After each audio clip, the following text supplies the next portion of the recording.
Today I want to share what I've been doing to grow fodder.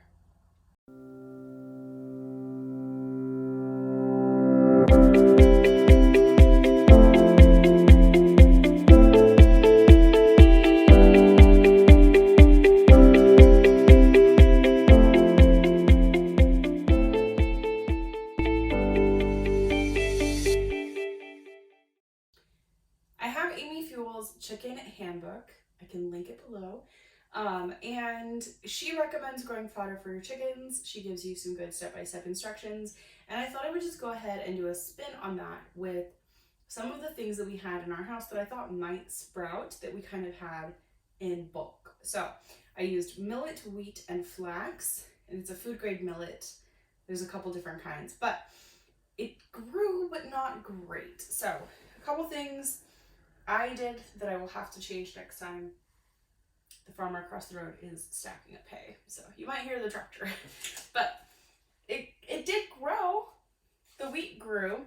The millet did not sprout and the flax did not sprout. So figured I'd go ahead and try again with just wheat. And I thought I would show you guys how I made my pan and stuff like that. And then this one I'm just gonna give to the wild birds that live around here. So one thing is it does drain out the bottom. It's a little bit stinky. I don't know if I did something wrong or not, but I had enough of these. It was a 3-pack that I just put one of the lids on the bottom to kind of help catch. And then I had this old scoop. I think it was from Gatorade or something like that. I put on one side, did it like this to help kind of drain it, and I would switch which side it was. It did grow taller on the ends, so I feel like that was part of it, that it was draining better. And then I just left this guy on the top to greenhouse, and I left it in my kitchen window just so I'd remember rinse it daily. And I just used the sprayer on my sink to rinse it really well every day and then let it drain. So it did work, it did grow, but I got it really thick. So I want to try something a little bit different. It's noisy, I know that it is. I'm gonna move it out of the way.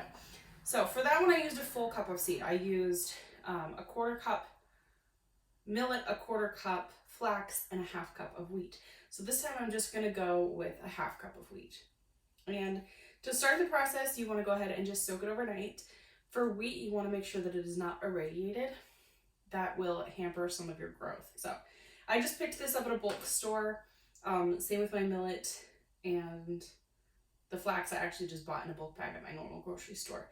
But those didn't sprout, so who knows what's going on there. So I'm gonna go ahead, I'm just gonna drain this, and then I'll come back and we'll get this guy started. Since I'm still learning the process of growing fodder at home, I'm just using these loaf pans because I don't feel like I'm ready to do a whole cake pan. Once we have chickens and stuff like that, I'm hoping I'll be confident enough in growing it that I can do big productions of it. But for now, these work really well for me. So what you want to do is you need drainage holes.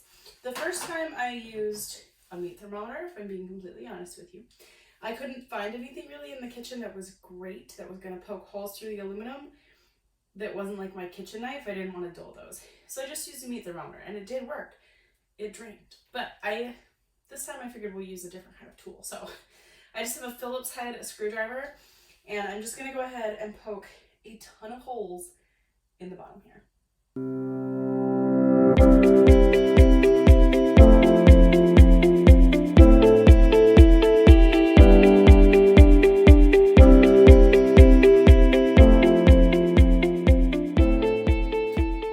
There you have it. So I wanted to do a ton of holes because last time I did maybe a third of this, and I just don't feel like the drainage was adequate.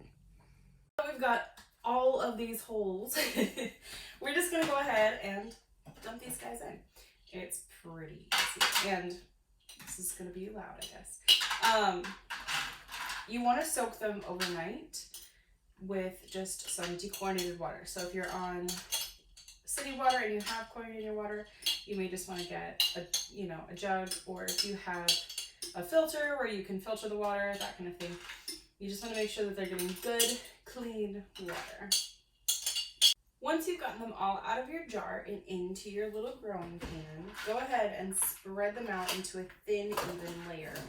And this is where I feel like, because I had so many seeds last time, this is, I think, where I wasn't able to get that good layer. I think I had too many for my area. So this is kind of nice. You've got about a 1/2 inch worth of stuff there. We're gonna go ahead and put it in that one because I'm just gonna reuse one of those lids as the top once I dump that out. So there you have it. You can just run it under water once a day to rinse them off and give them a little bit of new clean hydration. And again, like I mentioned, if you're having some problems with draining, just put something under there to either tip it up one side or even both sides to just let it run off so that it's not sitting in its own water. You don't want mold, right? Okay, so there you have it. And we will check in a couple days and see how it's doing. This is 10 days out. So sorry for the wobbles there. It still has that kind of stinky sweet smell to it. So I don't know if that's just an inevitable part, because this one drained so much better. But you can still see there's like a little bit of water there on the bottom. And then the roots just grow bananas out the bottom. So I'm not sure, that could just be part of it. I don't like that smell, but it might just be normal for some people. Maybe it's just me. So again, it grew higher on this one side, and I think that has to do with just the way that the sun moves across my kitchen window, which is fine. I tried turning it, but then I could never remember which way it was and whatnot. So I'm cool with it. I think I'm going to go ahead and dump this out later and give it to Mr. Pig. So I forgot my fodder in the seedling room, and we did not water it yesterday. And we turned the heat on in there overnight, so it's looking a little sad. So I'm just going to go ahead and feed the whole thing to Mr. Pig today. But I wanted to show you guys how to prepare it, quotes there, for your animals. So normally, hopefully you'd have like a full good row here. So you turn it upside down, it should come out, but I've got all these, I don't know guys, it's a mess. Let me see if I can get it out of there. You should be able to turn it upside down and it should come out.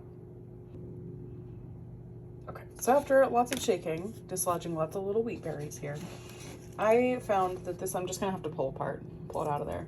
It's really grown through the bottom, so I don't know, but I mean, 1-inch pieces is about what you would want to feed if you have chickens, ducks, things like that.